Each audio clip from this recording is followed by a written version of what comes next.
السلام عليكم ورحمة الله تعالى وبركاته. مرحبا بأعزائي الطلبة والطالبات في حصة جديدة. أتمنى أن تكونوا قبل كل شيء في أتم الصحة والعافية. اليوم إن شاء الله في هذه الحصة سأتقاسم معكم خصوصا التلاميذ أو الطلبة ديال الثانية بكالوريا علوم. هاد الدراسة ديال واحد الدالة اللي كان الاختيار ديالها بطبيعة الحال كان اختيارا غير عشوائيا، بطبيعة الحال كان اختيارا مؤسسا أو مرتكزا على مجموعة من الأهداف اللي هي خاصكم تكونوا على الأقل على دراية بها من هذه الأهداف، وهي كيفية تمثيل أو إنشاء المنحنى. وهناك مجموعة من الأسئلة التي تمر عبر هذا التمرين. بطبيعة الحال حتى لا أطيل عليكم، المهم التمرين هو أمامكم، يمكنكم توقيف الفيديو، قراءة التمرين بتمعن ثم الإجابة عن الأسئلة، وبعدها بطبيعة الحال يمكنكم مقارنة الأجوبة مع التي سأعطيها. المهم هو الهدف من هذا التمرين هو كيفية إعطائكم بعض الأهداف أو ليزاستوس أو لي اللي خاص الطلبة يكونوا ملمين بها حتى لا يصطدموا أو لا يواجهوا مشاكل فيما يتعلق بدراسة دالة. إذا عندنا واحد الدالة اللي هي معرفة على 1 بلس لانفيني اللي هي تساوي جي دو اكس هي 2x موان x موان 1 ln دو x موان 1. أولا أحسب لا ليميت دو جي دو اكس عندما تؤول x إلى 1 بلس لانفيني، والليميت ديال جي دو اكس عندما تؤول x إلى بلس لانفيني. إذا فوالا الأسئلة، ما غاديش نبقى نسترد فيها، غادي نحاول دابا نمرر ديريكتومون الجواب عن هذه الأسئلة. إذا فيما يخص النهاية ديال الدالة عندما تؤول x إلى 1 بلس لانفيني، غنكتب أولا الدالة باش تبقى أمامنا. دونك جي دو اكس تيكال 2x موان x moins 1 ln de x moins 1. Donc la limite, donc je vais parler en français, parfois en français pour que tout le monde puisse comprendre. Donc limite de g de x lorsqu'il tend vers 1 par valeur plus, c'est quoi? C'est la limite toujours de 2x moins x moins 1 ln de x moins 1. Alors si vous essayez de remplacer ici, vous avez, donc c'est mieux de poser grand X égale à x moins 1. Alors lorsque x tend vers 1 plus, alors cela implique que grand X tend vers 0 plus. Alors là, on aura limite de g de x lorsque tend vers 1 plus égale, premièrement, il faut chercher la limite lorsque tend vers 1 plus de 2x, et ça ne pose aucun problème puisque ça dit de 2. Mais l'important, c'est de chercher la limite de x moins 1, c'est-à-dire x ln de x lorsque x tend vers 0 plus. Vous savez déjà, ça c'est égal à 0. Et par suite, la limite de g de x lorsque x tend vers 1 plus, c'est 2 moins 0. Donc c'est 2. Mais il faut bien faire attention ici. Donc c'est 2, oui, c'est bien, c'est 2 moins 0. Donc c'est bien 2. Alors je passe maintenant à la recherche de la limite de la fonction g de x lorsque x tend vers plus l'infini. Donc je peux écrire comme étant, voilà, je peux mettre x moins 1 en facteur parce que cela va me faciliter la tâche. Donc 2x sur x moins 1 moins ln de x moins 1. Alors vous remarquez bien sûr que la limite de ln de x moins 1 lorsque tend vers plus l'infini, c'est moins l'infini avec ce moins là. Et ça, vous le connaissez tous, c'est la limite de 2x sur x, donc c'est 2. Donc ici, c'est plus l'infini. Donc vous aurez 2 moins l'infini, c'est moins l'infini. Avec ce plus l'infini, c'est un produit. Donc ça me donne moins l'infini. Alors chez ce chose-là, je pense que vous n'aurez pas de problème à résoudre, bien à trouver les solutions de ce genre de problème, de limite. Donc il faut toujours simplement s'habituer à ces trucs de recherche. Maintenant, je passe à la question 2. ادرس اتجاه تغير الدالة وجدول التغيرات. إذا جدول التغيرات يعني خاصنا ينبني على أساس أولا خاصنا نشوف واش الدالة تزايدية أم تناقصية، وهذا يبدأ أولا من البحث عن g' de x. Donc il faut chercher la dérivée de g' de x, mais il faut toujours mentionner, je vous le dis oralement, que la fonction en question est dérivable puisqu'étant composée de deux fonctions dérivables. C'est-à-dire que la fonction qui a tout x fait correspondre x moins 1 ln de x moins 1, il est bien dérivable sur, donc il est bien dérivable sur 1 plus l'infini.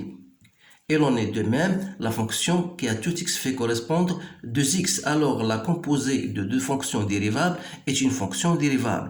Donc قلنا هنا بأن الدالة مركبة من دالتين قابلتين للاشتقاق فمجموعهما أو طرحهما يعني يبقى دائما دالة قابلة للاشتقاق وبالتالي لا يمكنني من البحث عن g' de x. Donc c'est la dérivée de 2x c'est 2.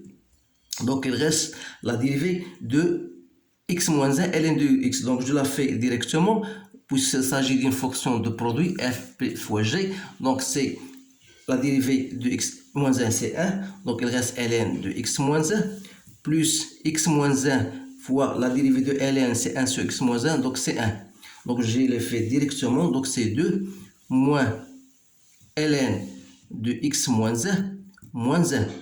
Donc c'est 1 moins ln de x moins 1. Donc, pour rechercher ou bien pour adresser le tableau de variation, je dois d'abord chercher où il s'annule la dérivée parce que cela va m'aider à trouver le point où il y aura une demi-tangente, tangente horizontale, c'est-à-dire ln de x moins 1 moins plus 1 égale à 0, c'est-à-dire égale à 1.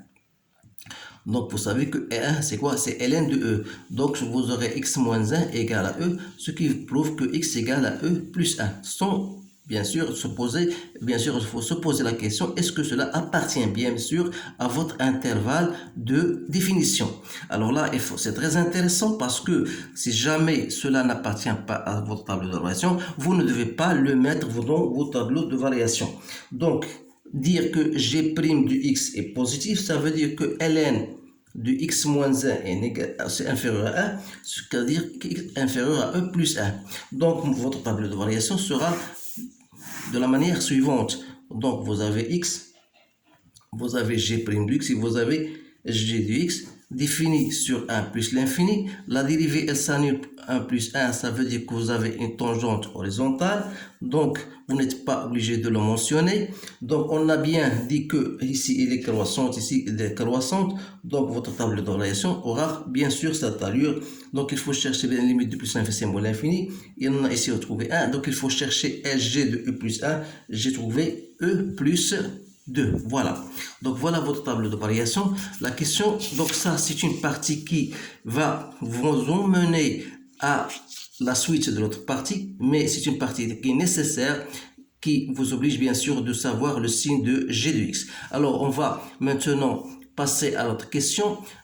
Montrer que l'équation g de x égale à 0 admet une solution unique, alpha, bien sûr appartenant à l'intervalle 1 plus l'infini.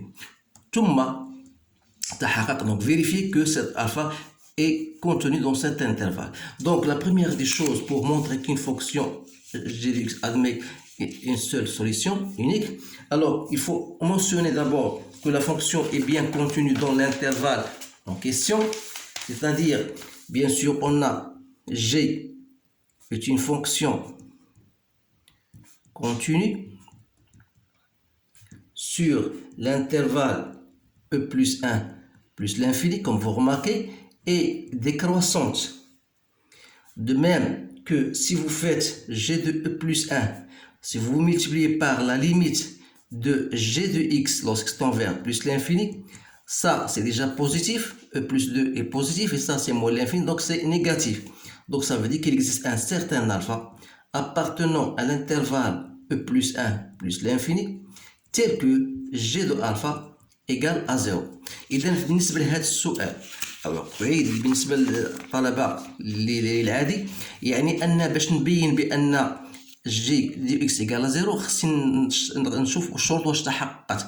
الشرط الأول هو أنه خاصك تبين بأن الدالة متصلة على المجال اللي هو بيان سور عطينا هما عطينا 1 بلس لانفيني، ولكن ما يهمني أنا هو هاد بالنسبه 1 بلس انفيني نعم، لان في الوقت غادي نبين لهم بان هاد الفا تنتمي الى هذا. اذا بالنسبه ل 1 بلس انفيني عندنا كرواسون تزايديه وتناقصيه، ولكن اذا اهتميت انا بهذا لان بالنسبه لي هذا الفا ما يمكنش تنتمي الى 1 E plus alpha لأنها كرواسونت إلى ستريكتومون بوزيتيف. دونك ألفا اللي تنقلب عليها أنا هي غتكون في هذا المجال. إذا هذاك الشيء علاش ركزت على هذا المجال ديال E plus 1 plus l'infini. دونك هنا يفو فيغ بيان تريس اتونسيون.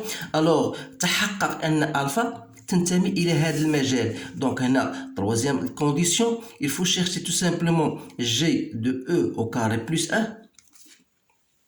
Donc j'ai trouvé, donc vous faites votre calcul, c'est de E au carré plus 1 moins E au carré ln de E au carré. Ln de E au carré c'est 2 ln de E.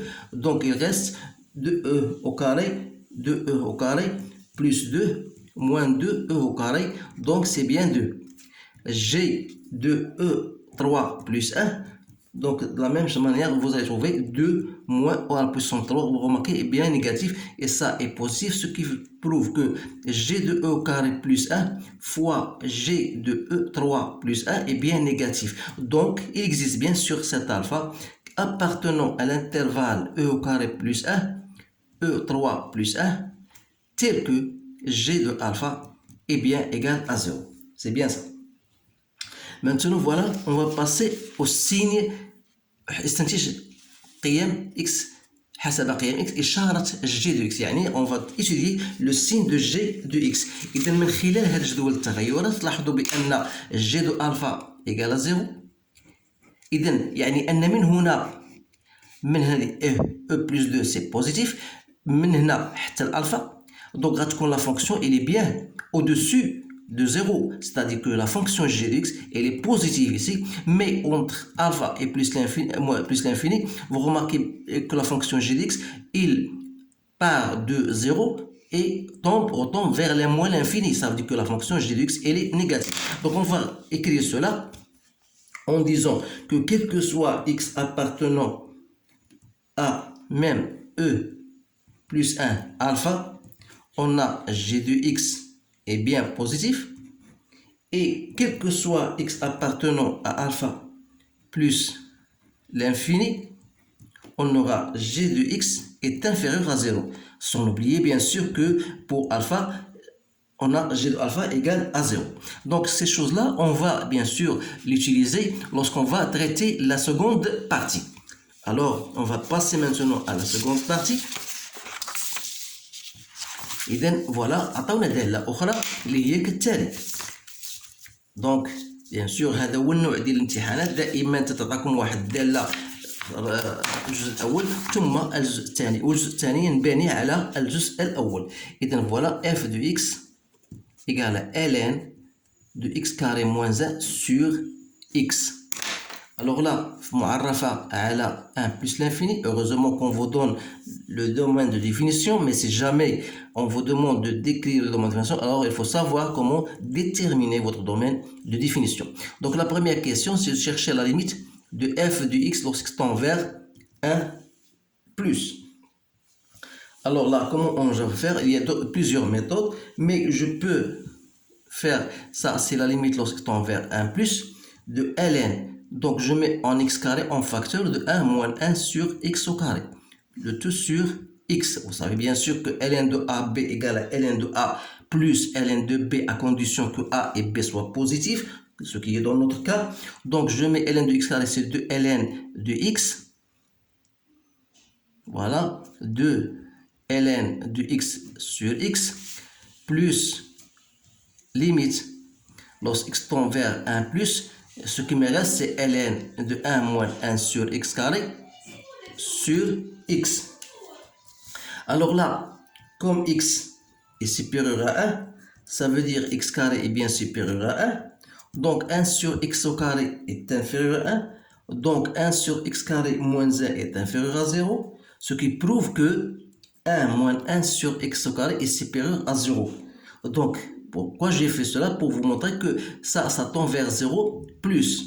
Donc, cela me permet de chercher la limite donc de 1 moins sur 1 sur x au carré de ln sur x lorsqu'il tend vers 1 plus. Alors, si je remplace x par 1, donc reste limite de ça, ça tend vers 0 plus. Si je pose grand X comme étant égal à 1 moins 1 sur x carré, je vois bien que x tend vers 0 plus. Ln de 0 plus, c'est moins l'infini. Donc, qu'est-ce qu'il me reste? Il me reste chercher les limites de ln de x sur x. Alors là, c'est facile pour remplacer x par 1, ln de 1 c'est 0 sur 1, donc c'est 0, donc il me reste tout simplement moins l'infini. Donc je dis que la limite de f de x sur x, f de x pardon, lorsque tend vers 1 plus égale à moins l'infini. Alors là, voilà cette limite bien sûr. Donc il y a d'autres méthodes, mais je préfère celle-ci. Donc maintenant je vais passer à chercher à la limite de f de x sur x. Pardon, la limite de f de x lorsque tend vers plus l'infini. Donc, limite de f de x lorsque x tend vers plus l'infini. Toujours, je mets ce que j'ai déjà mis, limite de plus l'infini. Donc, c'est 2 ln de x sur x plus 1 sur x ln de 1 moins 1 sur x carré. Donc, ça, je profite de ce que j'ai déjà fait dans le premier cas. Voilà, donc ça, vous le connaissez, c'est une forme standard que vous connaissez tous. Donc là, ça tend vers 0. Et ça tend vers 0. Donc il reste quoi? Il reste, donc c'est bien 0. Donc ça veut dire la traduction, bien l'interprétation géométrique, même s'il n'était pas mentionné, il faut que vous le mentionnez en disant que la fonction représentative de la courbe représentative de la fonction admet une branche parabolique, bien une asymptote, horizontale d'équation x égale y égale à 0. Donc voilà, donc on va bien sûr mentionner cela. Donc on peut dire que C de f admet une asymptote horizontale d'équation y égale à 0. يعني أن المنحنى يقبل واحد الأسامبلوت اللي هي قلنا أفقية المعادلة ديالها هي y يساوي 0. الآن بعد ما انهينا هاد النهايات غندوزو السؤال الثاني وبين أنه من أجل x appartenant à plus l'infini f' de x égale à ça. إذا دائما كما عودتكم يعني خاصك تمونسيوني بأن la fonction est bien dérivable, bien sûr composée de deux fonctions dérivables. La fonction qui a tout x fait correspondre ln de x carré moins 1 est bien dérivable sur 1 plus l'infini. Et la fonction 1 sur x, maintenant de même, elle est dérivable, alors composée de deux fonctions dérivables est une fonction dérivable. Alors il ne me reste que de chercher f' de x en considérant que le numérateur est une fonction grand H1 et la fonction de x. Donc vous cherchez bien sûr en appliquant la relation que vous connaissez tous de la dérivée. Donc voilà, donc la limite de f, c'est-à-dire f' de x, donc c'est ln de x carré moins 1, la dérivée de ça, fois x moins ln de x carré moins 1 sur x au carré. Donc, c'est 2x au carré sur x au carré moins 1 moins ln de x au carré moins 1, le tout sur x au carré. C'est-à-dire, c'est 2x au carré moins x au carré moins 1, je fais au même dénominateur. Donc, x carré moins 1 sur x au carré, je fais descendre x carré moins 1. Donc, vous remarquez bien que c'est g de x au carré sur x au carré fois x au carré moins 1.